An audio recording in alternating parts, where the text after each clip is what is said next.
Chapter 79. Step 5. Nugget. A very young-looking doctor hurries down the corridor toward the elevators, wearing a white lab coat and a surgical mask, limping, favoring his left side. If you pulled open his white coat, you might see the dark red stain on his green scrubs.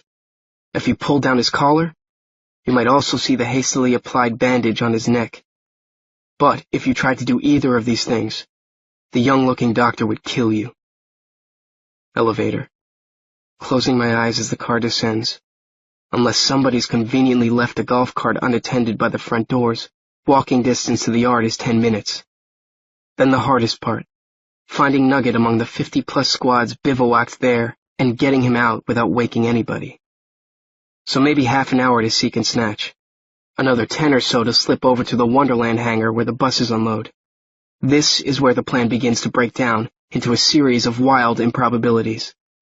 Stowing away on an empty bus, overcoming the driver and any soldiers on board once we're clear of the gate, and then when, where, and how to dump the bus and take off on foot to rendezvous with Ringer. What if you have to wait for the bus? Where are you going to hide? I don't know. And once you're on the bus, how long will you have to wait? 30 minutes? An hour? I don't know. You don't know? Well, here's what I know. It's too much time, zombie. Somebody's going to sound the alarm. She's right. It is too much time. I should have killed Kistner. It had been one of the original steps. Step 4. Kill Kistner. But Kistner isn't one of them. Kistner's just a kid. Like Tank. Like Oompa. Like Flint. Kistner didn't ask for this war, and he didn't know the truth about it.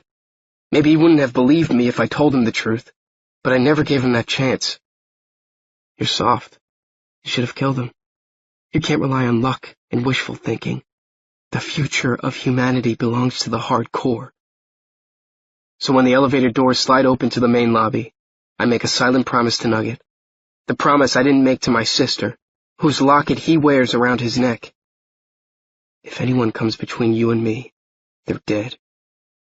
And the minute I make that promise, it's like something in the universe decides to answer, because the air raid sirens go off with an eardrum-busting scream. Perfect! For once things are going my way. No crossing the length of the camp now. No sneaking into the barracks searching for the Nugget in a haystack. No race to the buses. Instead, a straight shot down the stairwell to the underground complex. Grab Nugget in the organized chaos of the safe room, hide out until the all-clear sounds, and then onto the buses. Simple. I'm halfway to the stairs when the deserted lobby lights up in a sickly green glow. The same smoky green that danced around Ringer's head when I slipped on the eyepiece. The overhead fluorescents have cut off, standard procedure in a drill, so the light isn't coming from inside, but from somewhere in the parking lot. I turn around to look. I shouldn't have. Through the glass doors, I see a golf cart racing across the parking lot, heading toward the airfield. Then I see the source of the green light sitting in the covered entranceway of the hospital. Shaped like a football, only twice as big. It reminds me of an eye. I stare at it. It stares back at me. Pulse. Pulse. Pulse. Flash, flash, flash. Blink, blink, blink.